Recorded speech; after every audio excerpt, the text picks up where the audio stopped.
جیسا کہ آپ جانتے ہیں ہم بات کر رہے ہیں مرزا غلام قادیانی قذاب پر۔ گزشتہ ایک ساتھ میں ہم مختلف پہلوں سے اسی قرآن سے جو آپ کے دونوں ہاتھوں کے درمیان ہے مرزا غلام قادیانی قذاب کی حقیقت مختلف پہلوں سے کھول کھول کر آپ پر واضح کر چکے۔ اس کے باوجود ہم بڑھتے ہیں آگے اور اسی قرآن سے مزید اور پہلوں سے آپ پر اس کی حقیقت بالکل کھول کر واضح کرتے ہیں۔ اس وقت ہمارے سامنے ہے سورہ البقرہ۔ سورہ البقرہ کی آیت کا نمبر ہے 38۔ اس میں کہا جا رہا ہے فَإِمَّا يَأْتِيَنَّكُم مِّنِّي هُدًى فَمَن تَبِعَ هُدَايَ فَلَا خَوْفٌ عَلَيْهِمْ وَلَا هُمْ يَحْزَنُونَ۔ اور اس سے اگلی آیت ہے وَالَّذِينَ كَفَرُوا وَكَذَّبُوا بِآيَاتِنَا أُولَٰئِكَ أَصْحَابُ النَّارِ هُمْ فِيهَا خَالِدُونَ۔ اس سے جو آگے آیات ہیں ان پر بھی ہم بات کریں گے، لیکن سب سے پہلے یہ جو دو آیات آپ کے سامنے رکھی ہیں ان کو واضح کرنا بہت ضروری ہے۔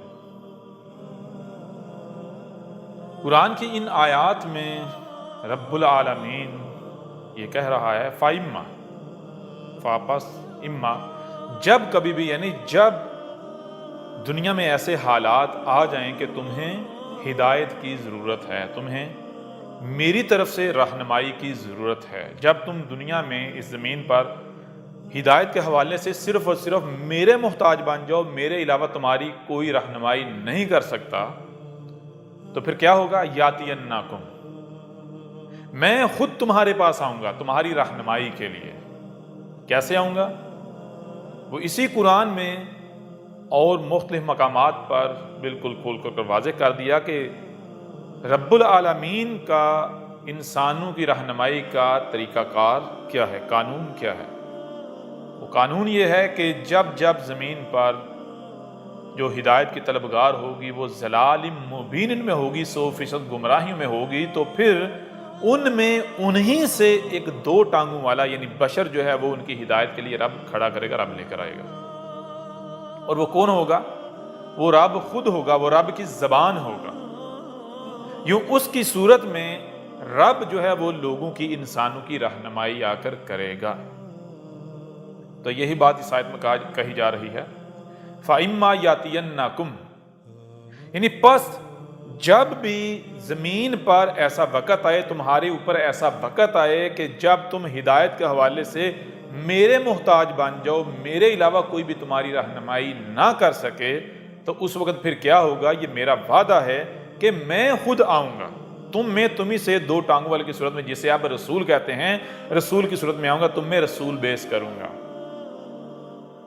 اب یہاں ایک سوال پیدا ہوتا ہے، وہ سوال یہ کہ جب رب اس وقت سامنے آئے گا جب 100% گمراہیاں ہیں، ضلال مبین ہیں، تو اس وقت پہچان کیا ہوگی؟ آخر پہچانا کیسے جائے گا کہ یہ واقعتاً رب ہے؟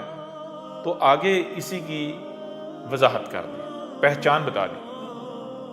منی ہدن، مجھ سے ہدایت ہوگی، میری ہدایت ہوگی، کون سی رہنمائی ہوگی؟ فمن تابع، پس وہ جس کی اتباع کرنے سے، ہدایا جس ہدایت کی، جس رہنمائی کے پیچھے چلنے سے، اس پر عمل کرنے سے، فلا خوف علیہم، وہ جو اس کی اتباع کرنے والے ہوں گے، اس کے پیچھے چلنے والے ہوں گے، اس پر عمل کرنے والے ہوں گے، ان پر کسی قسم کا نہ ہی کوئی خوف رہے گا، ولا ہم یحزنون، اور نہ ہی کسی قسم کا غم رہے گا۔ وہ تمام تر جو خوف ہیں ان سے اور جو غم ہیں ان سے نجات پا جائیں گے۔ یہاں پر ایک اور بات آپ کے سامنے آ جائے گی، جیسا کہ گزشتہ ایک ساتھ میں ہم آپ کے اوپر واضح کر چکے ہیں کہ ہر شے سے اس کا جوڑا خلق کیا گیا، ہر شے سے اس کا جوڑا خلق کیا گیا۔ تو جب یہ کہا جا رہا ہے کہ رب کی طرف سے آنے والی ہدایت کی پہچان یہ ہے کہ جو اس ہدایت کی اتباع کریں گے، وہ جو ہدایت لے کر آئے گا اس کی اتباع کریں گے، اس شخص کے پیچھے چلیں گے، تو کیا ہوگا؟ پیچھے چلنے والوں کے اوپر کسی قسم کا کوئی خوف اور غم نہیں رہے گا، وہ خوف اور غم سے نجات پا جائیں گے۔ اس کا مطلب کیا ہے؟ اس کا مطلب بالکل واضح ہے کہ ہدایت اس وقت آئے گی، رب کا بھیجا ہوا اس وقت آئے گا جب لوگ جو ہدایت کے طلبگار ہیں، جو یا اللہ یا اللہ یا رب کرنے والے ہیں، وہ طرح طرح کے خوف اور غموں کا شکار ہوں گے۔ خوف کسے کہتے ہیں اور غم کسے کہتے ہیں؟ سب سے پہلے خوف کی طرف۔ خوف کسے کہتے ہیں؟ خوف ہوتا ہے کہ مستقبل میں آپ کو نقصان کا اندیشہ ہو کہ کہیں یہ نہ ہو جائے، کہیں وہ نہ ہو جائے، اگلے لمحے پتہ نہیں کیا ہو جائے، ٹھیک ہے نا، آگے آنے والے وقت میں پتہ نہیں کیا ہو جائے، کسی بھی حوالے سے کسی تکلیف، کسی پریشانی، کسی نقصان کا خطرہ لاحق ہونا۔ اور غم کہتے ہیں کہ پیچھے کچھ ایسا کیا، یعنی غلط کیا، جس کے بارے میں آپ پچھتا رہے ہیں کہ کاش میں ایسا نہ کرتا، کاش ہم یہ نہ کرتے، کاش ہم وہ نہ کرتے، کاش ہم نے ایسا نہ کیا ہوتا، کاش یہ نہ ہوا ہوتا۔ اور غم کب لاحق ہوتا ہے؟ غم جو حزن ہے وہ صرف تب لاحق ہوتا ہے، حزن تب لاحق ہوتا ہے جب کچھ غلط کام کیا جائے اور اس غلطی کی وجہ سے پھر آپ کو نقصان کا، پریشانی کا، تکلیف کا سامنا کرنا پڑے، تو آپ پچھتائیں کہ جس وجہ سے، جس غلطی سے آج مجھے اس نقصان کا، تکلیف کا سامنا ہے، کاش میں نے یہ غلطی نہ کی ہوتی۔ اب خوف جو ہے اور غم، اس سے نجات کیسے ملتی ہے؟ خوف اور غم سے نجات کیسے ملتی ہے؟ کیا زبان سے کہہ دینے سے نجات مل جاتی ہے جی ہمارے اوپر کوئی خوف نہیں، کوئی ہمیں غم نہیں؟ کیا ایسا ممکن ہے؟ نہیں، زبان سے کوئی بھی دعویٰ کر سکتا ہے۔ دیکھا جائے گا کہ کیا حقیقت بھی ایسی ہی ہے؟ کیا واقعتاً حقیقت میں یہ جو لوگ ہیں جو یہ دعویٰ کر رہے ہیں کہ ہم اس کیٹیگری میں فال کرتے ہیں جن کے بارے میں کہا گیا ہے کہ ان کے اوپر کسی قسم کا کوئی خوف اور غم نہیں، کیا واقعتاً وہ خوف اور غم سے پاک ہیں؟ تو سب سے پہلے آئیں خوف کی طرف۔ خوف کیا ہوتا ہے؟ مثال کے طور پر جب آپ آزاد نہ ہوں، آپ کسی دوسرے کے ماتحت زندگی گزار رہے ہو، ٹھیک ہے نا، کہ پتہ نہیں وہ آپ کے ساتھ کیا کر دے، کل کو کیا کرنا پڑے، دوسروں کے بنائے ہوئے قوانین کے انڈر رہ رہے ہو، کوئی دوسری قوم آپ کے اوپر جو ہے وہ حکومت کر رہی ہو، آپ ان کی غلامی میں رہ رہے ہو، آپ آزاد نہیں ہیں۔ اس طرح طرح سے آپ جو ہے وہ خوف کا شکار ہوں گے، نہ جانے کل کیا ہوگا، نہ جانے باہر نکلیں گے لوگ کیا کریں گے، کوئی قتل نہ کر دے، کوئی مار نہ دے، کوئی کیس نہ ہو جائے۔ تو طرح طرح سے خوف کا شکار یہ بندہ کب ہوتا ہے؟ جب بندہ آزاد نہیں ہوتا، جب بندہ غلام ہوتا ہے، جب بندہ جو ہے وہ کسی دوسری قوم کے انڈر ماتحت یا ان کے درمیان زندگی گزار رہا ہوتا ہے، جب بندہ مخالفین کے درمیان اس صورت میں رہ رہا ہوتا ہے، دشمنوں کے درمیان اس صورت میں رہ رہا ہوتا ہے کہ وہاں آپ بے بس و لاچار رہ رہے ہوتے ہیں، آپ کے پاس اختیار نہیں ہوتا، طاقت نہیں ہوتی، قوت نہیں ہوتی۔ اور غم سے ایک ہی صورت میں نجات حاصل ہوتی ہے کہ جب آپ کوئی بھی کام کریں تو اس طرح کریں کہ بعد میں آپ کو پچھتانا نہ پڑے کہ کاش ہم نے ایسا کیا ہوتا، ویسا کیا ہوتا، یا ایسا نہ کیا ہوتا۔ اور یہ ایک ہی صورت ممکن ہے۔ وہ صورت کیا ہے؟ وہ صورت یہ ہے کہ کوئی بھی کام جب آپ کریں، کوئی قدم اٹھائیں، تو اس کے بارے میں آپ کے پاس کمپلیٹ، مکمل علم ہو، اس علم کا آپ صحیح سے استعمال جانتے ہو۔ جب آپ کوئی بھی کام مکمل علم کے ساتھ کریں گے، حکمت کے ساتھ کریں گے، تو میں آپ سے سوال کرتا ہوں، وہ کام غلط ہوگا؟ وہ کام غلط نہیں ہوگا، وہ ہر لحاظ سے پرفیکٹ کام ہوگا، اس کے کسی بھی قسم کے آپ کو منفی اثرات کا سامنا نہیں کرنا پڑے گا۔ تو پھر غم کیوں لاحق ہوگا؟ غم کا اندیشہ تو ہوتا ہی وہی ہے جہاں پر آپ کوئی کام کرتے ہیں، کوئی قدم اٹھاتے ہیں، تو آپ کے پاس اس کام کے بارے میں مکمل علم نہیں ہے، غلطی کے امکانات موجود ہوں۔ اب اس آیت میں جو سب سے پہلی بات ہے وہ یہ بتایا گیا کہ رب کا بھیجا ہوا، رب کی طرف سے جو ہدایت آئے گی، کب آئے گی؟ جب ہدایت بھیجے جانے کا رب نے وعدہ کیا۔ وہ کون سا وعدہ ہے؟ جب تم ضلال مبین میں ہوگے، جیسا کہ سورہ ال عمران میں گزشتہ کے ساتھ میں ہم واضح کر چکے ہیں، لقد من اللہ علی المؤمنین یہ جو آیت ہے اس کے آخر میں وَإِنْ كَانَ مِنْ قَبْلُ لَفِي ضَلَالٍ مُبِينٍ، یہی سورہ الجمعہ میں بھی ہے، سورہ الجمعہ کی آیت نمبر 2، هُوَ الَّذِي بَعَثَ فِي الْأُمِّيِّينَ مِنْهُمْ يَتْلُو عَلَيْهِمْ آيَاتِهِ وَيُزَكِّيهِمْ وَيُعَلِّمُهُمُ الْكِتَابَ وَالْحِكْمَةَ وَإِنْ كَانُوا مِنْ قَبْلُ لَفِي ضَلَالٍ مُبِينٍ۔ جب ضلال مبین 100% گمراہیاں ہوں گی اور اس وقت ہدایت کے طلبگار موجود ہوں گے تو رب آئے گا، رسول آئے گا۔ اب جب 100% گمراہیاں ہوں گی تو اس میں کوئی شک نہیں، اس وقت غم بھی ہوگا، خوف بھی ہوگا۔ جب آپ کسی دوسری قوم کے ماتحت رہ رہے ہوں گے، کوئی دوسری قوم آپ کے اوپر قابض ہوگی، آپ کے اوپر حکمرانی کر رہی ہوگی، آپ دشمنوں کے درمیان رہ رہے ہوں گے تو خوف کا شکار ہوں گے، آپ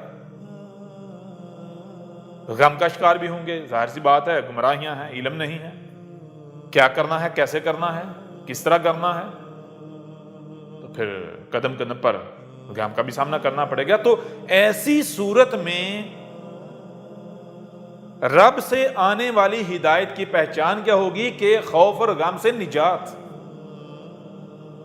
یہاں پر ایک اور بات قابل غور ہے، وہ کیا؟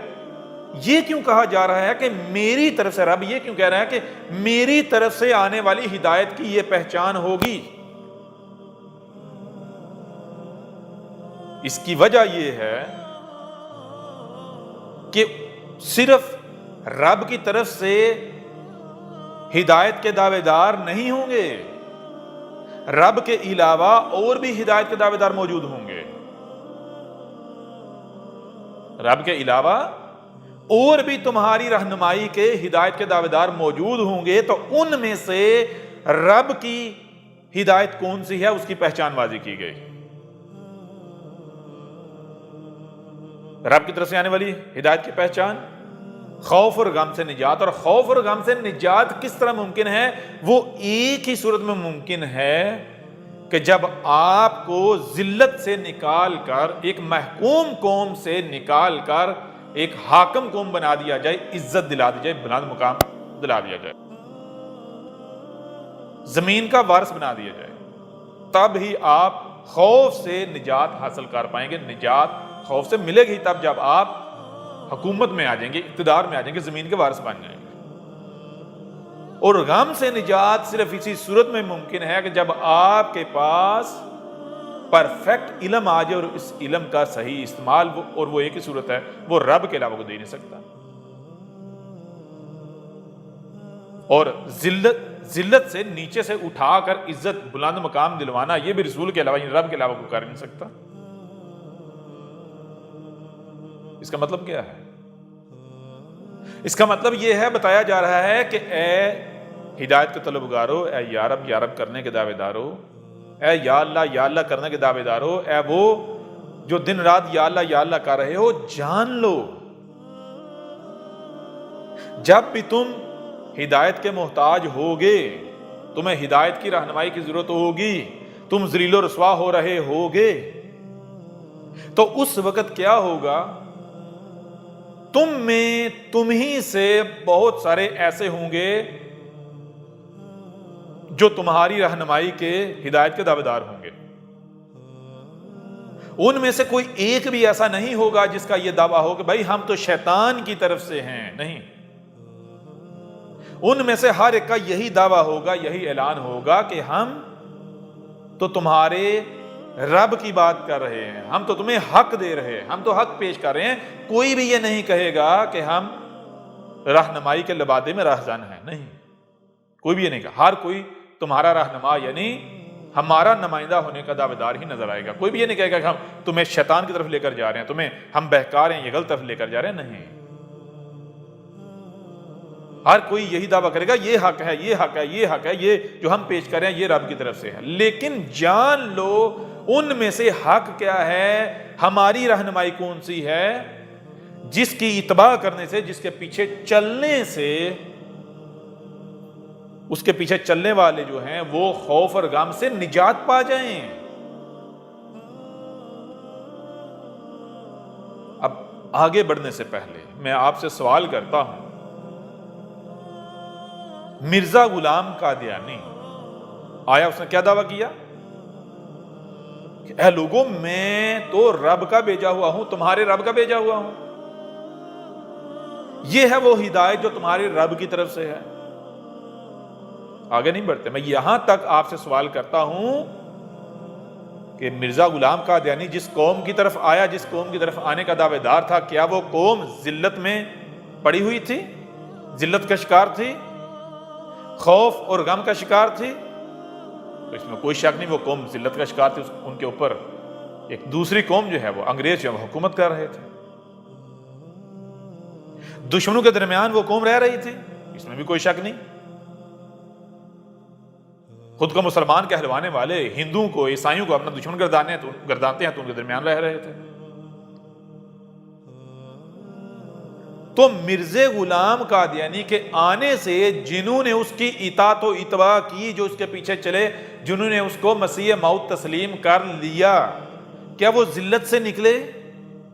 ان کو خوف اور غم سے نجات ملی؟ اگر تو مل گئی، وہ ذلت سے نکل گئے، تو وہ سچا تھا، وہ واقعتاً رب کا بھیجا ہوا تھا۔ اور اگر وہ ذلت اور رسوائی سے نہیں نکلے، وہ خوف اور غم سے نجات نہیں پائے، تو پھر مرزا غلام قادیانی سچا نہیں بلکہ کذاب، مکار اور فراڈیہ ثابت ہو جاتا ہے۔ فیصلہ آپ کے اپنے ہاتھ میں ہے، اور بات کو سمجھنا بھی آپ کو مشکل نہیں ہے۔ ایک طرف قرآن ہے، دوسری طرف مرزا غلام قادیانی ہے۔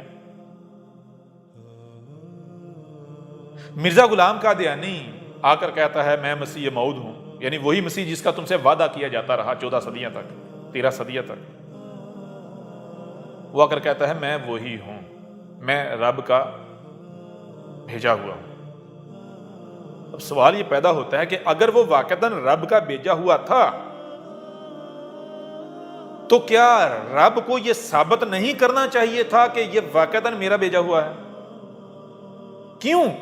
کیونکہ رب یہ کہہ رہا ہے کہ جو میرا بھیجا ہوا ہوگا اس کی اطاعت و اتباع کرنے والوں کو میں خوف اور غم سے نجات دلاؤں گا، یہ میرا وعدہ ہے۔ کیا مرزا غلام قادیانی کی اطاعت و اتباع نہیں کی گئی؟ اور خود اپنی کتابوں میں لکھتا ہے، ابتدا میں وہ لکھتا ہے تھوڑے عرصے بعد کہ میرے جو ماننے والے ہیں ان کی تعداد 1 لاکھ سے تجاوز کر گئی۔ پھر آخری سالوں میں لکھتا ہے کہ میری جماعت کی تعداد 4 لاکھ سے تجاوز کر گئی۔ اب 4 لاکھ سے زیادہ اس کی اطاعت و اتباع کرنے والے تھے۔ اب وہ اگر واقعتاً رب کا بھیجا ہوا تھا تو رب کو تو ان کو خوف اور غم سے نجات دلانا چاہیے تھی۔ اگر رب ایسا نہیں کرتا تو پھر قرآن جھوٹا ثابت ہو جاتا ہے، رب اپنے وعدے کا جھوٹا ثابت ہو جاتا ہے کہ رب ایک وعدہ کرتا ہے پورا نہیں کرتا۔ کیوں پورا نہیں کرتا؟ ظاہر سی بات ہے، اگر کوئی وعدہ کرتا ہے، سوال یہ پیدا تو وعدہ کیوں کرے گا؟ اگر کوئی بھی شخص کسی سے وعدہ کرتا ہے، وعدہ کیوں کرے گا؟ کیا اس لیے کرے گا وہ پورا نہیں کر سکتا؟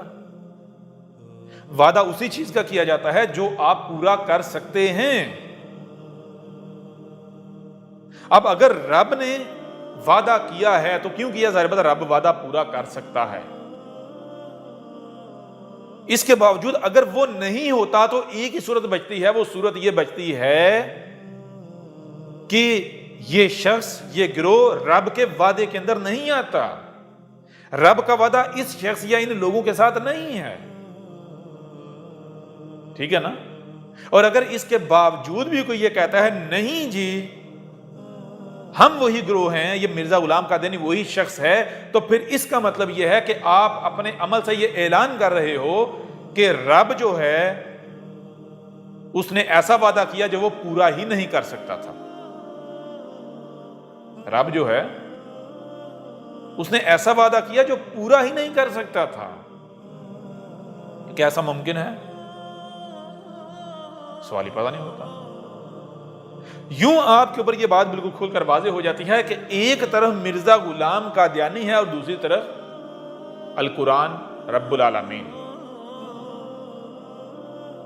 قرآن کسی بھی لحاظ سے مرزا غلام قادیانی کی تصدیق نہیں کرتا، ہاں البتہ اسے قدم قدم پر دجال، فراڈیا، مکار اور کذاب ٹھہراتا ہے، قرار دیتا ہے۔ رب نے جب یہ کہا کہ میں آؤں گا تمہاری رہنمائی کے لیے، ہدایت کے لیے، تو جب رب آ جائے کیا رب اپنا شریک برداشت کرتا ہے؟ کیا رب اپنے وعدے کے خلاف کرے گا؟ جب رب نے یہ کہہ دیا کہ جب میں آؤں گا تو میری پہچان یہ ہے کہ میری اتباع کرنے والوں کے اوپر کسی قسم کا کوئی خوف اور غم نہیں رہے گا، ان کو میں خوف اور غم سے نجات دلا دوں گا۔ اور وہ کس صورت میں ممکن ہے؟ وہ ایک ہی صورت میں ممکن ہے کہ جب رب آیا ہے بشری صورت میں، تو پھر جس ریڈیس کے لیے آیا ہے اس ریڈیس میں جو اس کے بشری صورت میں شریک ہیں ان کو مٹا کر جو اس کی ماننے والے ہیں، جو اس کی اطاعت و اتباع کرنے والے ہیں، ان کو زمین کا وارث بنا دے۔ تو کیا مرزا غلام قادیانی کے وقت یہ ہوا؟ نہیں ہوا۔ اس کی ماننے والے تو 100 سال کا عرصہ ہو گیا، ابھی تک ذلیل و رسوا ہو رہے ہیں، خوف اور غم کے سائے میں جی رہے ہیں۔ مثال کے طور پر مرزا غلام قادیانی جب آیا، کیا اس وقت اس کے ماننے والوں کو خوف اور غم سے نجات ملی، اقتدار ملا؟ نہیں۔ اس کے بعد پھر نہیں۔ مثال کے طور پر جب برِ صغیر کی ہندوستان کی تقسیم ہوئی تو کیا ہوا؟ جس کو یہ مدینہ المسیح کہتے تھے، مدینہ الثانی کہتے تھے، جس کے بارے میں یہ دعوے کرتے تھے کہ ہم قیامت تک یہیں رہیں گے، قیامت تک یہ جو قادیان ہے یہ ہمارا کیپٹل ہوگا، وہاں سے ان کو نکلنا پڑا یا نہیں نکلنا پڑا؟ اپنی جانیں بچا کر، اپنے اموال، اپنی اولادوں کو وہاں سے لے کر جانیں بچانے کے لیے وہاں سے نکلنا پڑا یا نہیں پڑا؟ تو جان بچا کر کہاں سے بھاگا جاتا ہے؟ جہاں خوف ہو، جہاں آپ سکون میں ہوں، بے خوف ہوں، حالت اطمینان میں ہوں، وہاں سے جانے بچا کر نہیں بھاگا جایا جاتا، گھر بار چھوڑ کے بھاگا نہیں جایا جاتا۔ تو ملی نجات؟ نہیں۔ وہاں سے کہاں گئے؟ پاکستان۔ وہاں جا کے انہوں نے اپنا ایک شہر آباد کیا ربوا کے نام پر۔ کیا وہاں بھی یہ محفوظ رہے؟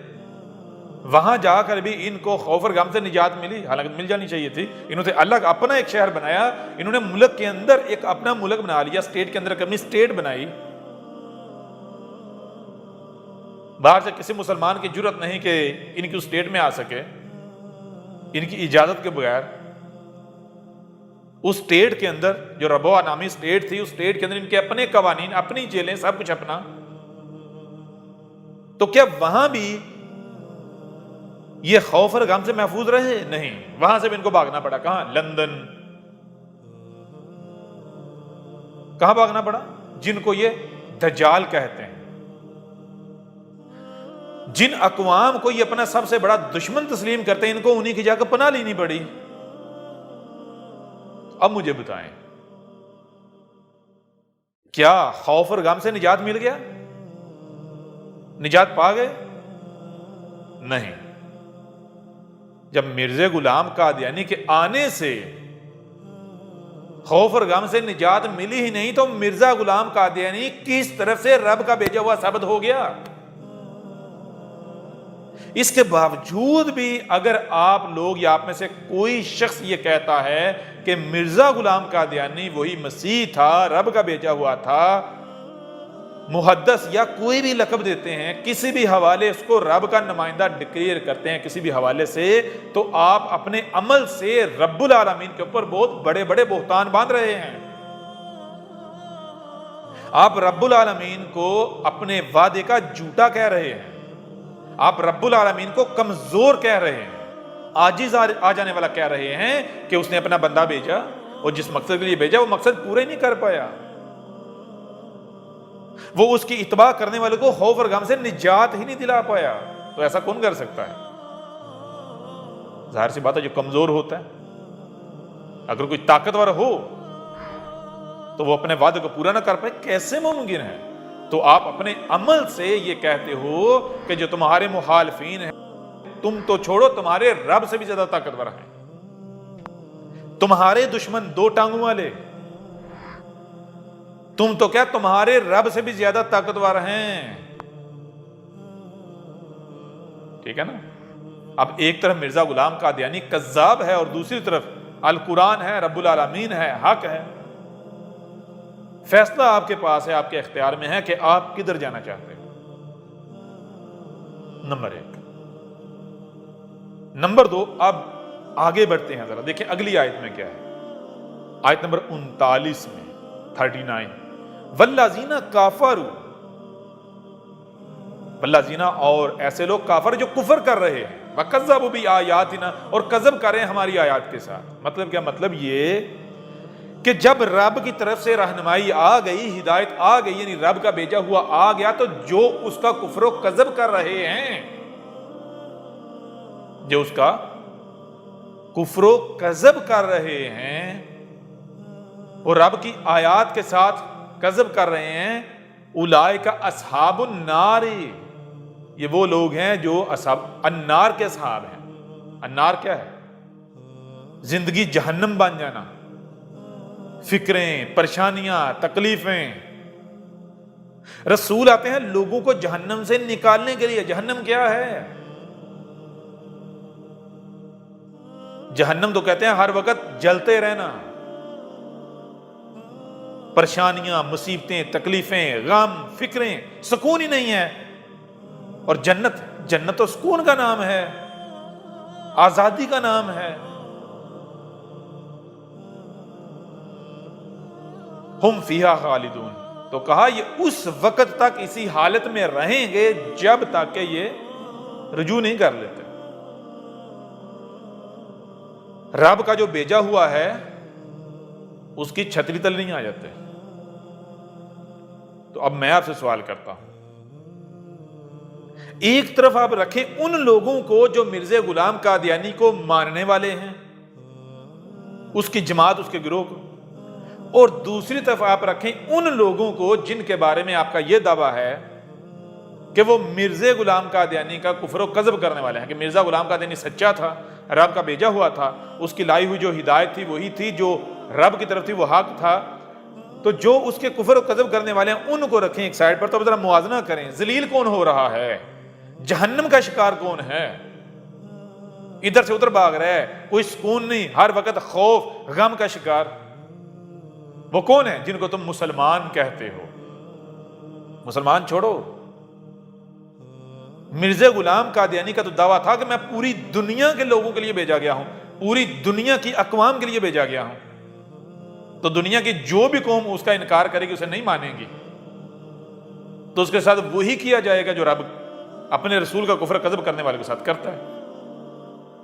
تو ایک طرف رکھو مرزا غلام قادیانی کی ماننے والوں کو، اور دوسری طرف دنیا کی باقی تمام کی تمام اقوام کو، جن میں یورپ بھی آتا ہے، امریکہ بھی آتا ہے، آسٹریلیا بھی آتا ہے، نیوزی لینڈ بھی آتا ہے، یعنی سارا کا سارا ویسٹ بھی آتا ہے، ایسٹ بھی آتا ہے، دنیا آتی ہے۔ دونوں کے ذرا اپنے آپس میں موازنہ کرو، تو کون ہے جو ذلیل و رسوا ہو رہا ہے، جو جہنم کی سی زندگی گزار رہا ہے؟ تو حیران کن طور پر بڑی مزے کی بات ہے، دنیا کی باقی جتنی اقوام ہیں، ہر قوم کے پاس زمین ہے، اقتدار ہے، اپنی حکومتیں ہیں، جتنے مسلمان ممالک ہیں، جیسے بھی ہیں، جو بھی ہیں، لیکن یہ جو امت مرزیہ ہے، جو مرزا غلام قادیانی کذاب کی امت ہے، قوم ہے، مرزا غلام قادیانی کے بنائے جانے والے گٹر کے کیڑے ہیں، یہ جو گٹر ہے یہ ذلت کا شکار ہے، ان کے پاس زمین کا کوئی ایک ٹکڑا بھی نہیں ہے، یہ ذلیل و رسوا ہو رہے ہیں۔ بڑی عجیب بات ہے۔ کیا رب ایسا ہے کہ جو وہ وعدہ کرتا ہے اس کے 180 ڈگری الٹ کرے؟ وعدہ تو جنت کا کیا، دے کیا رہا ہے جہنم۔ وعدہ خوف اور غم سے نجات کا کیا، اور دے کیا رہا ہے جو ماننے والے ہیں پہلے پھر وہ بچے ہوئے تھے. پہلے کیوں؟ پہلے وہ خود کو مسلمان کہلوانے والے تھے, ان کے پاس پھر بھی زمین, ان کی اپنی حکومتیں ہیں. پہلے پھر وہ خوف اور غم سے کسی حد تک بچے ہوئے تھے, لیکن اس کو مان کر تو وہ بالکل ہی لاوارث ہو گئے. ان کے سروں سے چھتیں چھن گئیں, چھت چھن گئی, پاؤں تلے زمین چھل گئی. نہ ہی سر پر چھت رہی, نہ ہی پاؤں تلے زمین. بڑی عجیب بات ہے. اس کے باوجود بھی تمہیں وہ رب کا بھیجا ہوا نظر آتا ہے.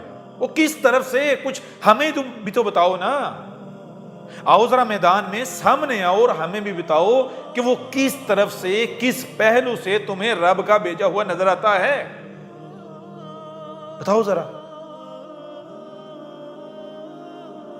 کیا تم رب کے اوپر یہ الزام باندھتے ہو, یہ تہمت لگاتے ہو کہ رب جو ہے اپنا نمائندہ بھیج کر اس کو لاوارث چھوڑ دیتا ہے؟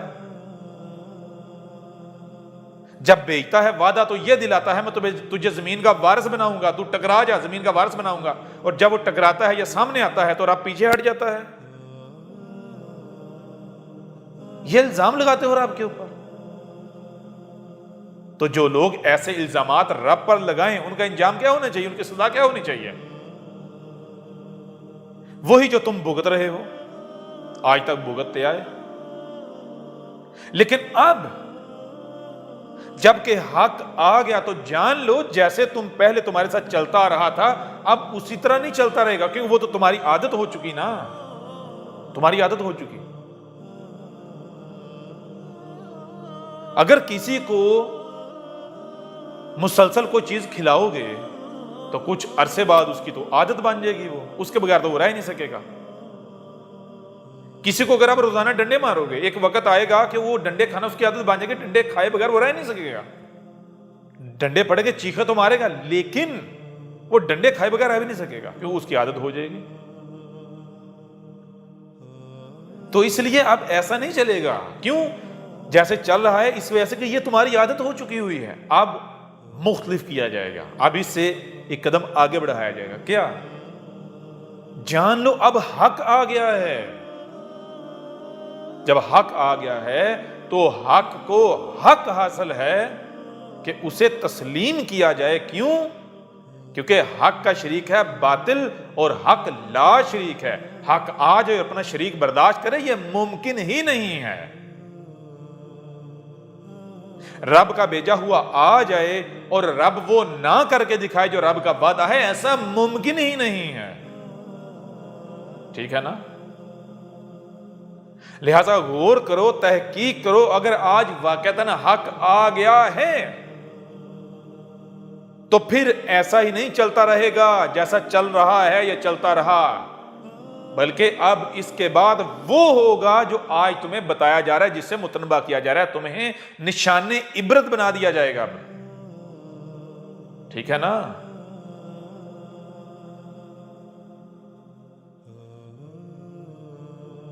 مرزا غلام قادیانی نے آ کر کہا کہ میں رب کا بھیجا ہوا ہوں, تو کس بنیاد پر مان لیا جائے گا؟ کیا اس بنیاد پر کہ اس نے آ کر کہا؟ نہیں. بات کس کی ماننی ہے؟ بات رب کی ماننی ہے. بات ماننی ہے خالق و مالک کی. تو خالق و مالک کون ہے؟ سب سے پہلے اسے پہچانو. اگر تو وہ کہتا ہے کہ ہاں بھائی مرزا میرا بھیجا ہوا تھا, مرزا کو مانو, تو پھر کوئی ٹھیک ہے, اسے ماننا چاہیے. تو یہ تو تم اعلان یا دعویٰ کر ہی نہیں سکتے کہ ہمیں رب نے کہا ہے. کیوں؟ تمہیں تو رب کا علم ہی نہیں ہے. یا کہیں سے جس کو تم اللہ اللہ کہتے ہو وہ تمہارے سامنے آیا, اس نے سامنے آ کر کہا کہ یہ میرا بھیجا ہوا ہے, یہ بھی تم دعویٰ نہیں کر سکتے. اگر دعویٰ کرو اپنی اس بات کو سچا ثابت ہی نہیں کر سکتے, تو پیچھے کیا صورت بچتی ہے؟ یہ تو کہتے ہو نا کہ ہمارا خالق رب ہے,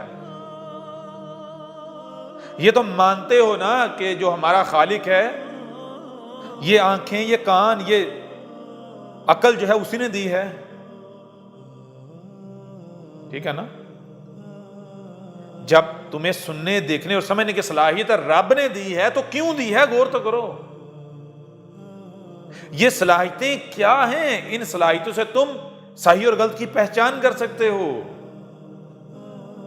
یہ صلاحیتیں تمہیں اسی لیے دی گئیں کہ جان لو تاکہ تم یہ فرق کر سکو کہ تمہارے خالق کی بات کون سی ہے اور خالق کے نام پر جو فراڈیے ہیں ان کی بات کون سی ہے، تم حق و باطل میں فرق کر سکو۔ لہٰذا آج عقل کا استعمال کرو، غور و فکر کرو، تحقیق کرو۔ جب تم تحقیق کرو گے تو یہ گارنٹی ہے تمہارے سامنے وہی آئے گا جو طے شدہ ہے، جو حق ہے۔ تحقیق کرو، پھر دیکھو کیا مرزا غلام قادیانی سچا ثابت ہوتا ہے یا پھر کذاب۔ جب تم تحقیق کرو گے تو تمہارے اوپر ہر لحاظ سے، ہر پہلو سے یہ بات بالکل کھل کر واضح ہو جائے گی کہ مرزا غلام قادیانی سچا نہیں تھا بلکہ کذاب تھا۔ اگر اس نے آ کر یہ کہا کہ اے لوگوں میں تمہاری طرف تمہارے رب کا بھیجا ہوا ہوں، تو مجھے تم یہ بتاؤ کہ کیا کوئی بھی اٹھ کر یہ کہے گا میں کذاب ہوں؟ کیا کوئی، چلو ٹھیک ہے مان لو جس کو تم کذاب تم مانتے ہو، کیا کذاب اٹھ کر یہ اپنی زبان سے یہ کہے گا میں کذاب ہوں؟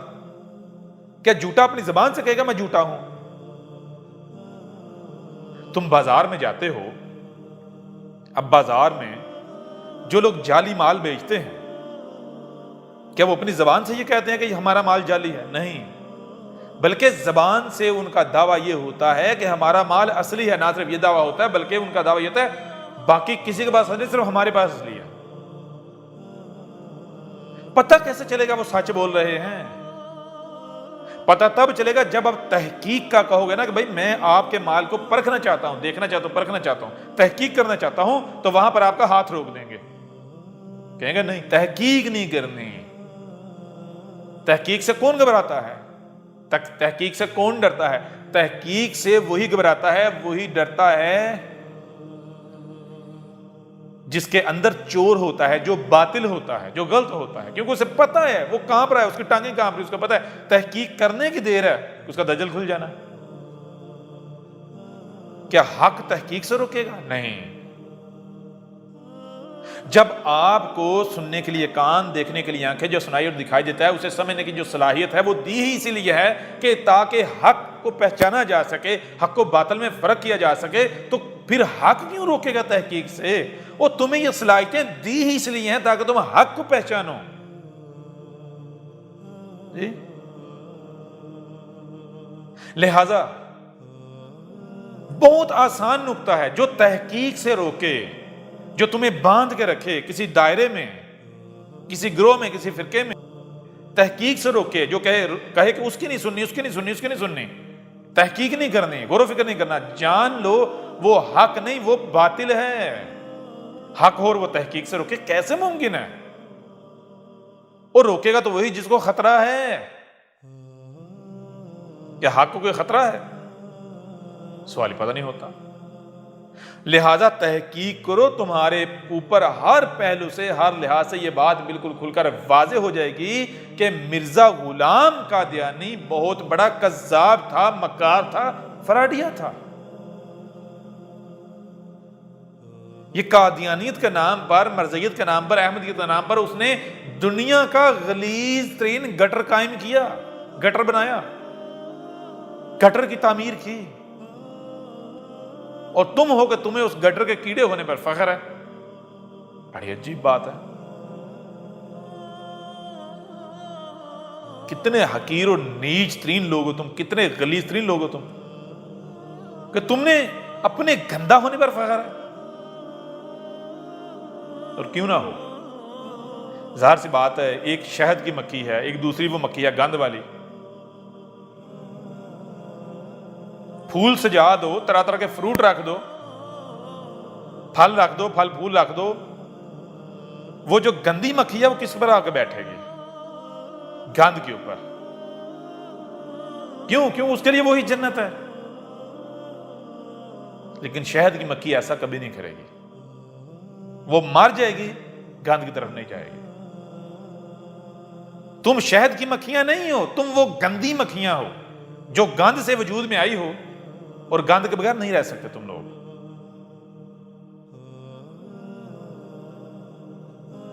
بہرحال ایک طرف قرآن ہے، آپ کے اوپر یہ بات بالکل کھول کر واضح کر دی، سورہ البقرہ ہے، اٹھاؤ اس قرآن کو کھولو۔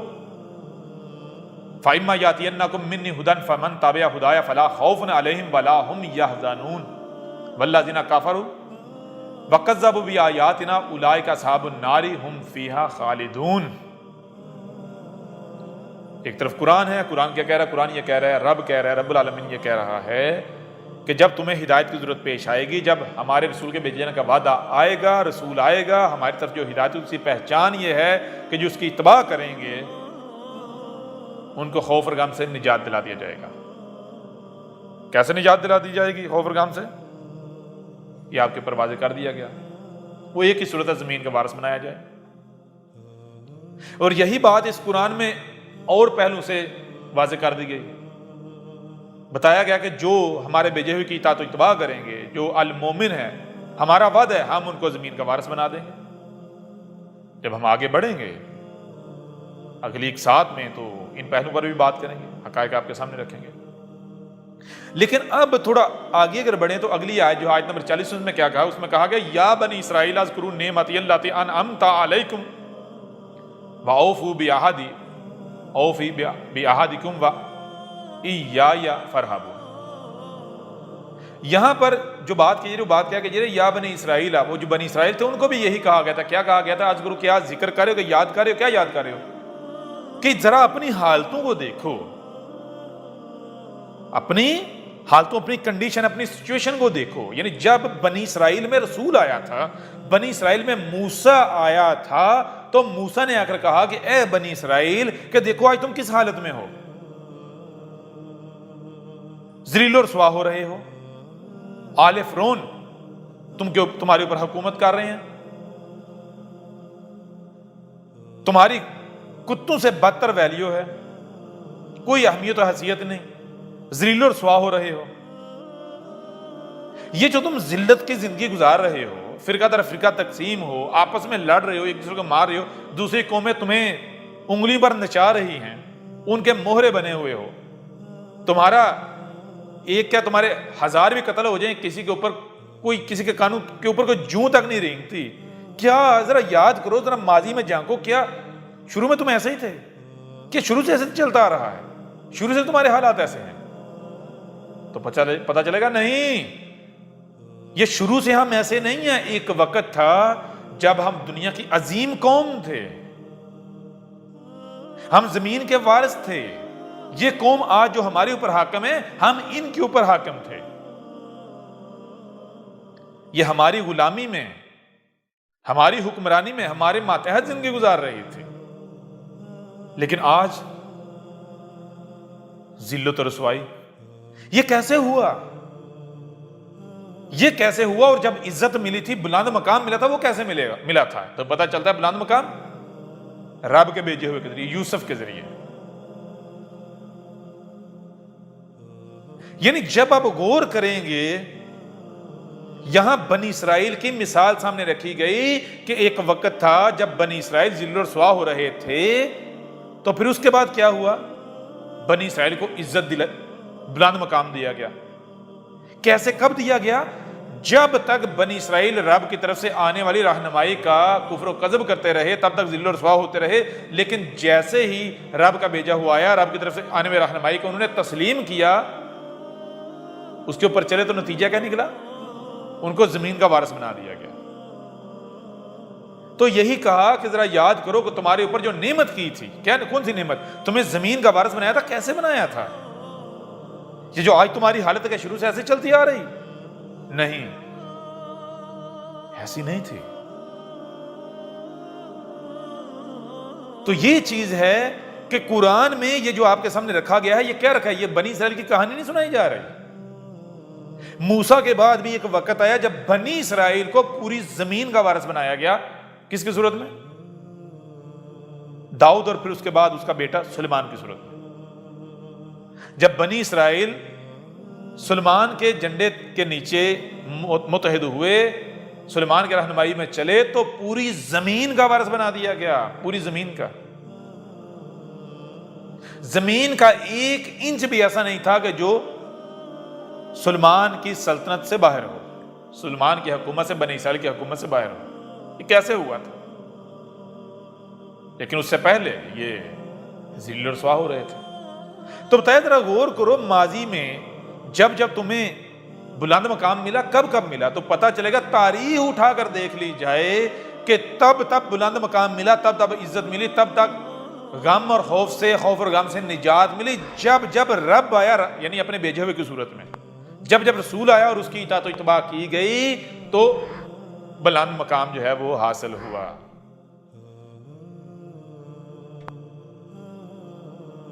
اب مرزا غلام قادیانی اگر رب کا بھیجا ہوا ہوتا اور بلند مقام نہ ملتا، یہ کیسے ممکن ہے؟ ممکن ہے؟ سوال ہی پیدا نہیں ہوتا۔ قرآن اٹھا کر دیکھیں، قرآن کیا کہتا ہے؟ آپ کو پیچھے گزشتہ ایک ساتھ میں یہ بتا دیا گیا، قرآن میں اساطیر الاولین نہیں ہے، قرآن میں الاولین کی مصنوع سے آپ کا ذکر ہے، آج کا ذکر ہے۔ نوح کے وقت کیا ہوا تھا؟ کیا نوح کو لاوارث چھوڑ دیا گیا تھا؟ ہود کے وقت کیا ہوا؟ کیا ہود کو لاوارث چھوڑ دیا گیا تھا؟ سمود کو، صالح کو، شعیب کو، جتنے بھی رسولوں کا ذکر، کیا انہیں لاوارث چھوڑ دیا گیا تھا؟ نہ تو نوح کو لاوارث چھوڑا گیا، نہ ہود کو، نہ صالح کو، نہ شعیب کو، نہ ابراہیم کو، نہ لوط کو، نہ موسیٰ کو۔ تو پھر جب قرآن میں آنے والے مسیح کا ذکر ان کی مصنوع سے کیا جا رہا ہے تو آنے والے مسیح کو رب لاوارث چھوڑ دیتا یا چھوڑ دے گا؟ کیسے ممکن ہے؟ آنے والے مسیح کو زمین میں مکن دینے کا، اس کی اتباع کرنے والے جو ہیں ان کے ساتھ یہ وعدہ کیا کہ ان کو خوف اور غم سے نجات دلا دی جائے گی، دے دی جائے گی، زمین کا وارث بنا دیا جائے گا، رب اپنا وعدہ پورا نہ کرے؟ یہ کیسے ممکن ہے؟ تو کیا یہ سب مرزا غلام قادیانی کے وقت یہ اس کے ساتھ ہوا، اس کے ماننے والوں کے ساتھ ہوا؟ نہیں، بالکل نہیں۔ یہ تو دن بدن ذلت میں بڑھتے جا رہے ہیں، اور اب اس وقت ان کی ذلت کی کوئی انتہا ہی نہیں۔ اب تو انہوں نے خود اپنی زبانوں سے، ان کا جو اوپر پپڑ ہے، کارٹون جو اوپر بٹھایا انہوں نے، اس نے اپنی زبان سے یہ تسلیم کرنا شروع کر دیا ہے کہ ہم ذلیل ہو رہے ہیں، ذلیل ہو رہے ہیں، ذلیل ہو رہے ہیں۔ دعائیں کرو، دن رات گڑ گڑا کے دعا، دعائیں کرو، دعائیں کرو، دعائیں کرو، دعائیں کرو۔ اس کے باوجود بھی اگر تم لوگ یہ کہتے ہو کہ مرزا غلام قادیانی سچا تھا، تو گدھے کے بچوں، ہلاکت اگر تم اپنے ہاتھوں سے سمیٹنا چاہتے ہو، گلے لگانا چاہتے ہو تو لگاؤ۔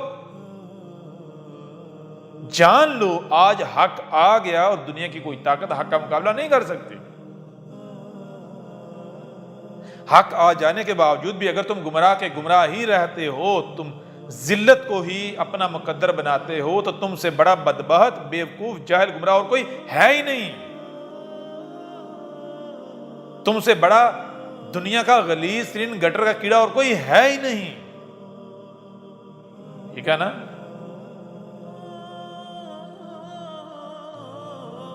تم میں سے اگر کوئی رائی برابر بھی اپنے اندر غیرت رکھتا ہے، حق کا طلبگار ہے،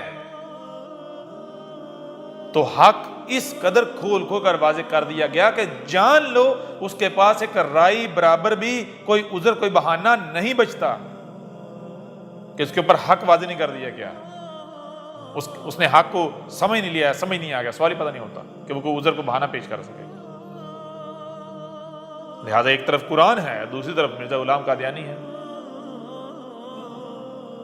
ایک طرف حق ہے، قرآن ہے، رب العالمین، اور دوسری طرف مرزا غلام قادیانی الخنزیر اور اس کا قائم کردہ دنیا کا غلیظ ترین گٹر، احمدیت کے نام پر، قادیانیت مرزیت کے نام پر۔ اب آج تم نے فیصلہ کرنا ہے، تم نے کدھر جانا ہے۔ لیکن پھر وہی بات، جان لو حق لا شریک ہے۔ اگر تمہیں لگتا ہے کہ ایسا ہی سسٹم چلتا رہتا، دنیا ایسے ہی چلتی رہے گی، ایسے نظام چلتا رہے گا اور جیسے ہم چلتے ایسے ہی چلتے رہیں گے، چلو بہترین نہیں، نہ ہی صحیح، جیسے ہیں ویسے چلتے رہیں گے، تو اپنی یہ غلط فہمیاں دور کر لو، اپنے دماغوں سے یہ فطور نکال لو۔ کیوں؟ کیونکہ آج حق آ گیا ہے۔ یا تو تمہیں یہ ثابت کرنا پڑے گا کہ حق نہیں ہے یہ جو آیا ہے، اور اگر یہ نہیں کر سکتے تو پھر تمہیں یہ ثابت کرنا پڑے گا کہ حق شریک کو پسند کرتا ہے۔ حق جن کے مقابلے پر آئے انہیں ایسے ہی چھوڑ دیتا ہے، انہیں برداشت کرتا ہے، قبول کر لیتا ہے۔ اور اگر نہیں کر سکتے، جبکہ یہ تمہارے اوپر واضح ہے کہ حق لا شریک ہے، تو پھر تمہارا انجام کیا ہونے والا ہے کسی کو بتانے کی ضرورت ہے؟ کہ تم میں اتنی بھی عقل نہیں؟ کیسے ممکن ہے؟ اتنی عقل تو تمہیں دی گئی۔ بہرحال قرآن کی ان آیات سے، اس پہلو سے بھی آپ کے اوپر یہ بات بالکل کھول کر واضح کر دی گئی کہ مرزا غلام قادیانی الخنزیر بہت بڑا کذاب تھا، رب کے جو مجرم ہیں ان میں سے سب سے بڑا مجرم تھا۔ ٹھیک ہے نا؟ یہ جو تمہارے سامنے بیٹھا ہوا ہے یہ تمہارے رب کا بھیجا ہوا ہے، یہ رب کی زبان ہے، اس کے ذمہ ہے اس پیغام کو ہر لحاظ سے، ہر پہلو سے کھول کھول کر پہنچا دینا۔ کسی تہمت کرنے والے کی تہمت کی پرواہ نہ کرنا، کسی ملامت کرنے والے کی ملامت کی پرواہ نہ کرنا، گالیاں بکواسات کرنے والوں کی پرواہ نہ کرنا، دشمنی کرنے والوں کی پرواہ نہ کرنا، اور یہ جو حق ہے، یہ جو امانت ہے، اس کو کھول کھول کر پہنچا دینا۔ تو وہ تو آسان طریقے سے پہنچائی جا چکی۔ اب تم میں سے اگر کوئی مانتا ہے تو مان کر میرے اوپر کوئی احسان نہیں کرے گا، ٹھیک ہے نا؟ نہ ہی تم سے میں کوئی اجر یا کوئی بدلہ مانگ رہا ہوں، تم سے مجھے کوئی چندے، کوئی فنڈ چاہیے، تم سے میرا کوئی لالچ وابستہ ہے، سوال ہی پیدا نہیں ہوتا، ٹھیک ہے نا؟ مانو گے تب بھی تمہارا اپنا فائدہ ہے، نہیں مانو گے تو پھر بھی میرا کوئی نقصان نہیں۔ اور نقصان تو اس کا ہو جو اس نے کوئی کاروبار شروع کیا ہو، کوئی دکان کھولی ہو، اس کو گاہکیوں کی ضرورت ہے، اس کو چندے چاہیے، اس کے چندے کم پڑ جائیں گے۔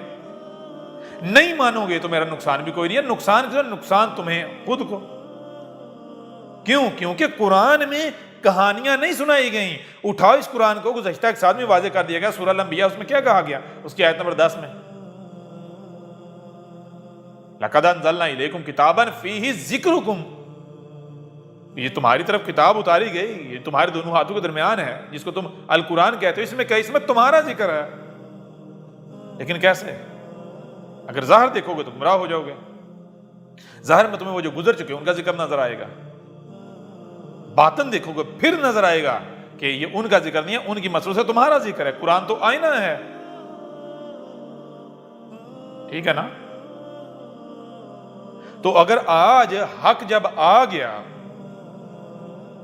تو حق کا کفر و کذب کرتے ہو، تو پھر تمہارا انجام کیا ہے؟ تمہارا انجام وہی جو اس سے پہلے جب بھی حق آیا تو حق کا کفر و کذب کرنے والوں کا انجام ہوا۔ یہ کان کھول کر سن لو، تمہیں بار بار بتایا جا رہا ہے یہ مذاق نہیں چل رہا، ٹھیک ہے؟ یہ مذاق نہیں چل رہا، ان قریب تم اپنی آنکھوں سے سب دیکھو گے۔ اس سے پہلے ہم نے خود کو جو مسلمان کہلوانے والے ہیں، جن کو تم غیر احمدی کہتے ہو، یعنی جو تمہارے گٹر سے باہر ہیں، یہود کو مسلمان کہلواتے ہیں، ان کے ملاٹوں کو ہم نے کیا کہا تھا؟ جب ہم نے 2018 میں اعلان کیا تو ان کو کہا تھا ملاٹو تم کو زندہ اس وجہ سے رکھا ہوا ہے، اس لیے رکھا ہوا ہے تاکہ جب حق آئے تو اس کی تصدیق کرنی ہے۔ کیوں؟ کیونکہ لوگ اندھوں کی طرح تمہارے پیچھے چلتے ہیں۔ اگر تم تصدیق نہیں کرو گے، اپنی ذمہ داری کو پورا نہیں کرو گے، تمہاری پھر دنیا پہ زندہ رہنے کا تمہیں کوئی حق حاصل ہے؟ کوئی ضرورت ہے تمہاری؟ نہیں، پھر کیا تمہیں مرنا پڑے گا۔ ایسا کرو، ہمارے چینل پر جاؤ، نبا 7 ٹی وی پر سرچ کرو، اس میں جا کر دیکھو جو ہم نے اعلان کیا 2018 میں، 8 نومبر 2018 کو جو ہم نے اعلان کیا، وہ جو ویڈیوز میں کیا کہا تھا؟ ان میں 2 ٹوک کہا تھا کہ اے ملاٹو رجوع کر لو رب کی طرف، حق کی طرف، پلٹو اپنی ذمہ داری کی طرف۔ کیا ذمہ داری تمہاری؟ کہ آج جب حق آیا ہے تو اس کی تصدیق کرنا، نصرت کرنا۔ کیوں؟ کیونکہ جو عوام ہے وہ اندھوں کی طرح تمہارے پیچھے چلتی ہے، جس کو تم حق کہو گے وہ اس کو حق کہیں گے، جس کو تم غلط کہو گے، باطل کہو گے، اس کو باطل کہیں گے تمہارے پیچھے۔ کیوں؟ کیونکہ تم نے اپنی قوم کو، ان لوگوں کو بندر بنا دیا ہوا ہے، تم نے ان کے گلوں میں اپنے پٹے ڈالے ہوئے ہیں، یہ ادھر ہی جائیں گے تمہارے پیچھے پیچھے جدھر تم جاؤ گے۔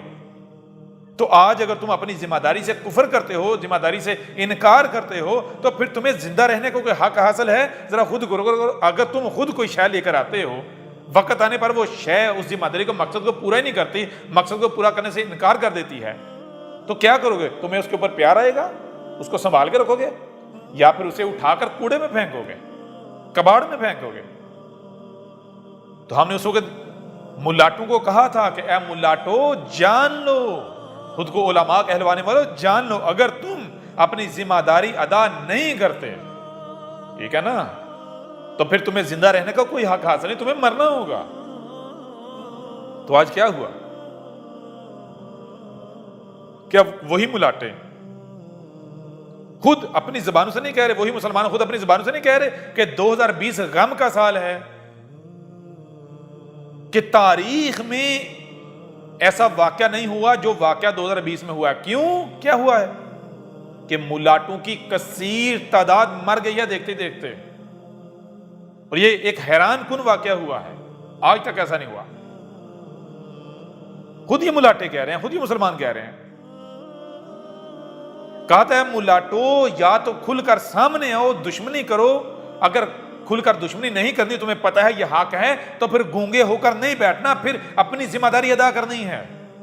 اگر تم اپنی زبانیں بند کر لو گے،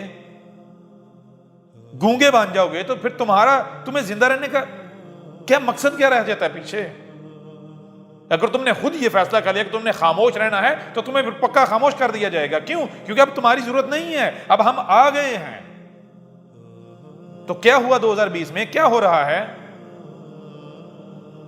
بالکل عین اسی طرح اے امت مرزیہ، امت قادیان، خود کو احمدی کہلوانے والو، اے دنیا کے غلیظ ترین گٹر، کان کھول کر سن لو، اب تمہاری باری ہے. ٹھیک ہے نا؟ کامنٹس میں آ کر، ای میلز میں آ کر گالیاں دینے سے، بکواسات کرنے سے کچھ نہیں ہوگا. آ کر جو دھمکیاں دیتے ہو، ان دھمکیوں سے ہمارا کچھ نہیں بگڑنے والا. کیوں؟ یہ تمہارے سامنے کوئی کذاب نہیں بیٹھا ہوا. اتنی اگر غیرت ہے، ہمت ہے، تو وہ جو تمہارا کارٹون ہے نا، نمائندہ تمہارا، وہ جس کو تم کہتے ہو خلیفہ، رب کا نمائندہ، اسے سامنے لاؤ. کیوں؟ اس کے پیچھے تو رب ہے نا تمہارا. اسے کیا، جاؤ اپنے جس کو تم اپنا رب کہتے ہو، جو تمہارا اللہ ہے، وہ جو آسمانوں پر چڑھ کے بیٹھا ہے، اسے ہی اتار لاؤ. جاؤ اسے، کوئی احمد جیسا چیلنج کر رہا ہے اسے، جاؤ لے آؤ اتار کر اسے، دیکھتے ہم وہ کیا کر لیتا ہے. اگر تم لوگوں میں رائی برابر بھی غیرت ہے تو اپنے پپٹ کو لاؤ سامنے، میدان میں اتارو. کیوں؟ کیونکہ تم خود کہتے ہو یہ تو اللہ کا نمائندہ ہے زمین پر، خلیفہ ہے، خلیفۃ اللہ. ٹھیک ہے نا؟ جاؤ اب گڑگڑاؤ، دعائیں کرو اپنے اللہ میاں سے، اوپر جو بیٹھا ہوا ہے، اتارو اسے کو احمد عیسیٰ چیلنج کر رہا ہے. لاؤ اسے، دیکھتے ہیں ہم کیسے آتا ہے.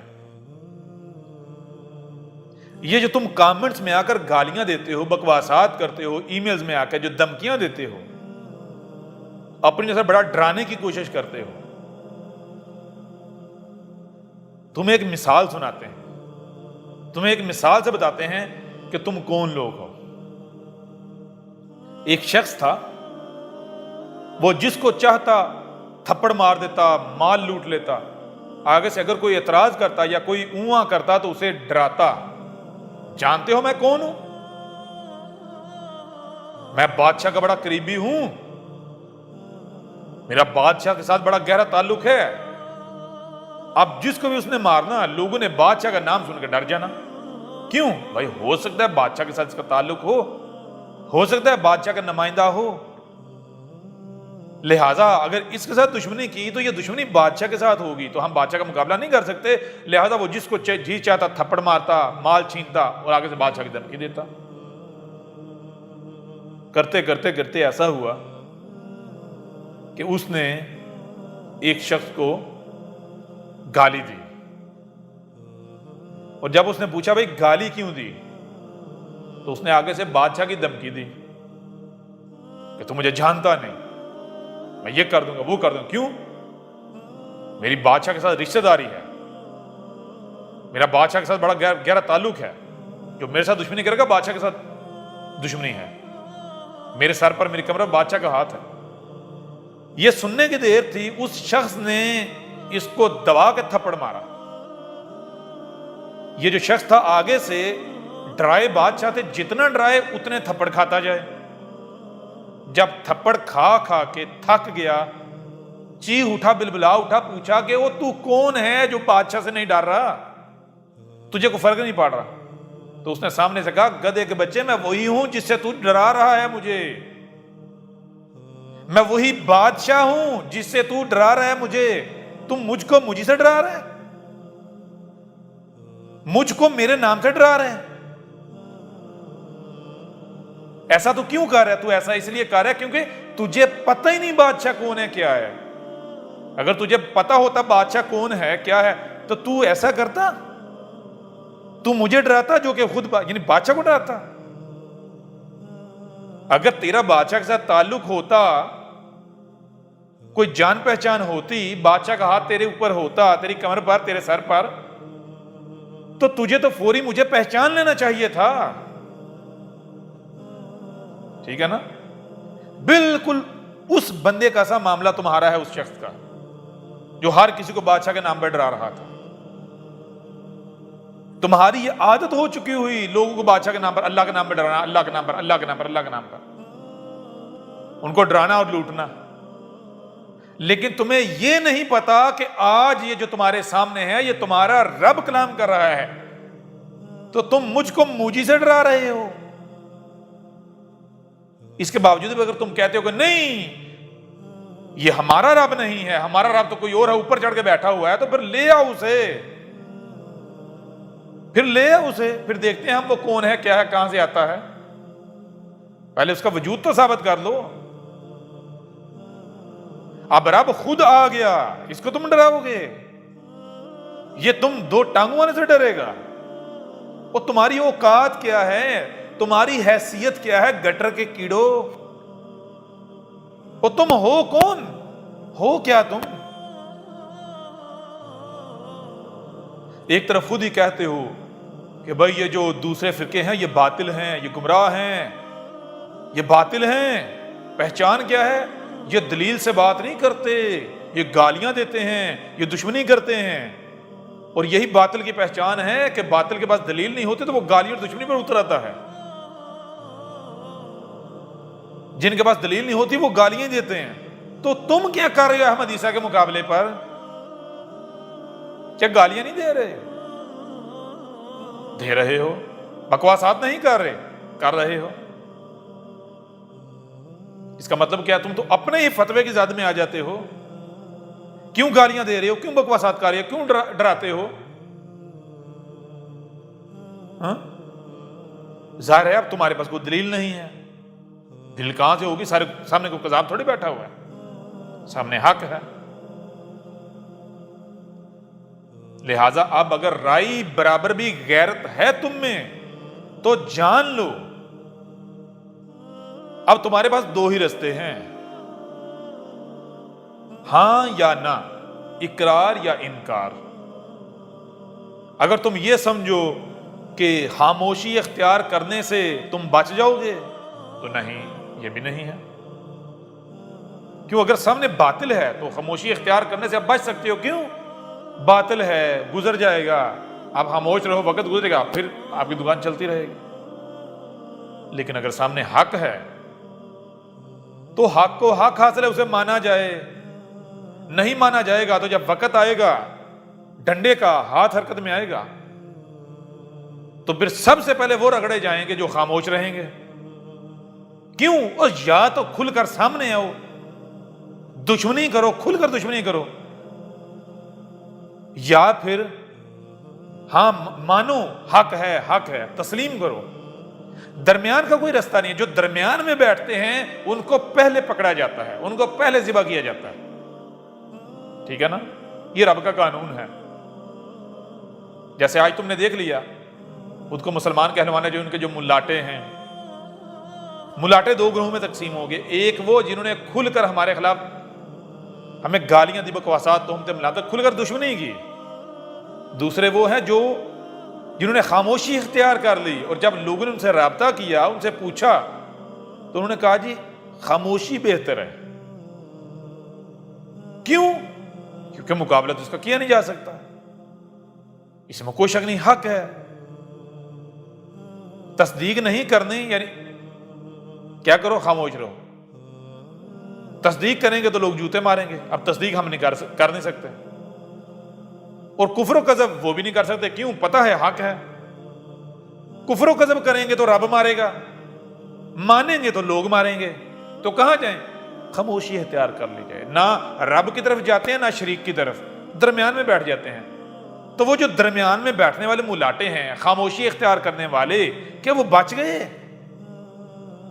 یا پھر ان کو پہلے پکڑا، پہلے رگڑا، پہلے ان کو رگڑا لگایا کہ 2020 غم کا سال، غم کا سال، چیخ رہے ہیں نا، تارے زمین کے بجھے جا رہے ہیں، گا رہے ہیں نا نظمیں۔ تو بالکل ایسے ہی تم میں سے پھر 4 دن کسی کو مل سکتے ہیں جو کھل کر دشمنی کر لے گا، لیکن جو خاموشی اختیار کریں گے وہ پہلے رگڑے جائیں گے۔ یہ ہمارا تم سے وعدہ ہے، کر کے دیکھ لو۔